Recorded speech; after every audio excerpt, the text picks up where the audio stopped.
Google shut down its Chinese search engine in 2010. At the time, they said it was because China was attacking free speech.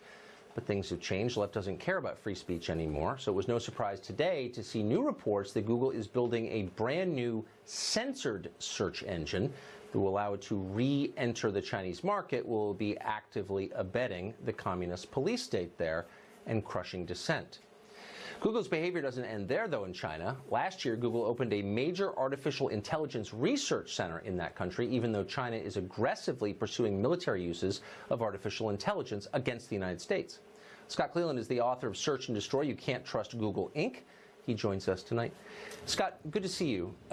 So if your corporate motto was don't be evil, it seems like helping a communist police state crush dissent would fall into the evil category, right? Absolutely. I mean, we're talking about how can you mess with 1.4 billion people? How can you aid and abet the oppression of the largest country in the world? So it's definitely... It's hard to believe that a country with the market cap that Google has, the most powerful company in the history of the world, maybe the richest company in the history of the world, would be so desperate for more market share that they would help prop up a police state, but that seems like what they're doing. Well, what's really interesting is Google is all about power. It wants to be influential, and it wants to be everywhere for everything. And so that it can't stand the fact that it's not playing in China, and because it sees 1.4 billion people that it doesn't track and it doesn't know about. And so that's really what they want. They really covet power, and information is power to them. That's what's always scared me about this company is, it makes no sense to centralize all the world's information in one place and controlled by one person.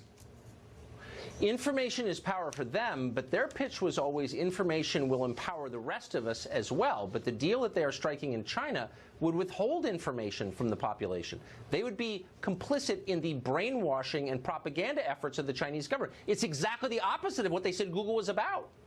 Look, what they're doing is completely opposite of what they promised everybody or what they've said they've stood for. They've said they were don't be evil. They were for freedom of speech. They were for a free and open internet. They were for net neutrality, which is never supposed to block anything.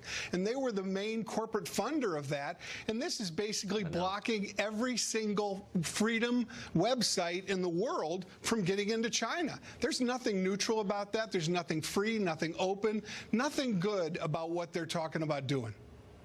No, it's fascist. And where the hell is the American left on this? Why are they continuing to defend this company, which is aiding, again, in the oppression of a police state of its own people?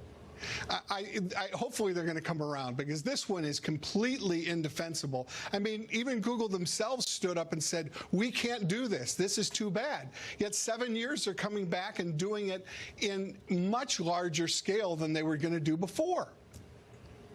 Yeah. Congress should take action against Google immediately, in my opinion. Scott, thank you very much. It's good. Thank you for that perspective and for your book. Thank you.